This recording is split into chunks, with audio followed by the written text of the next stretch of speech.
Hello everyone, हामीले previous भिडियोहरुमा planar ग्राफको सम प्रोपर्टीहरु प्रुफ गर्यौं। दिन हामीसँग छ यसको केही problem to find number of vertices and number of ages.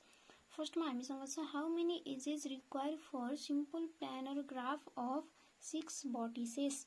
What we have vertices is equal to 6। Then हामीले फाइन्ड आउट गर्नुपर्ने के छ number of edges is equal to what.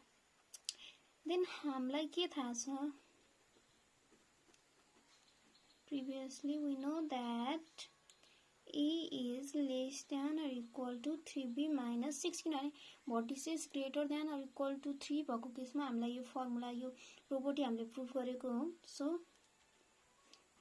3 6 minus 6 a is less than or equal to 12 it means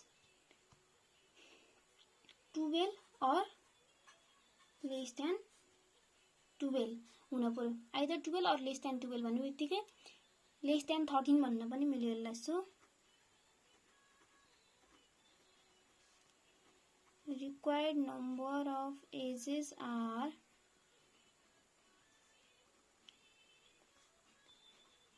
less than 13 भन्न पनि मिल्यो or less than 12 or equal to 12 भन्न पनि मिल्यो।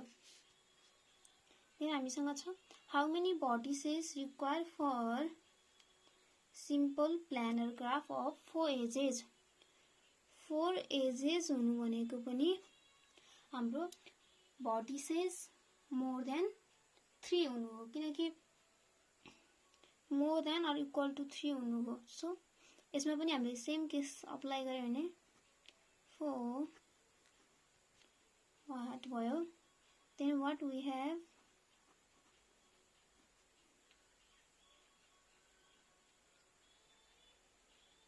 then 4 is less than or equal to 3b minus 6 किनकि हामीलाई के थाहा छ 3b minus 6 अलरेडी थाहा छ। then 4 plus 6 is less than or equal to 3v 10 is less than or equal to 3v then 10 by 3 is less than or equal to v। यो भनेको हाम्रो के हो less than 4 नि 10 by 3 भनेको। therefore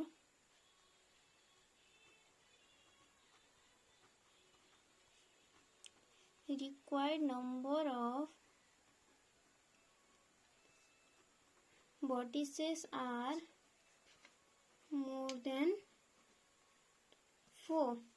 यता चाहिँ यो भनेको less than 4 सो हाम्रो चाहिँ यता के दियो ग्रेटर को साइन दियो। सो are more than 4 अथवा हामीले यसमा चाहिँ more than or equal to 4 भन्दिदा पनि मिल्छ किनकि हाम्रो भनेको 3 point something गरेर आउँछ सरी b भनेर आउँछ एन्ड 4 पनि यसको b को इक्वल हुन सक्छ। So more than or equal to भन्नु भयो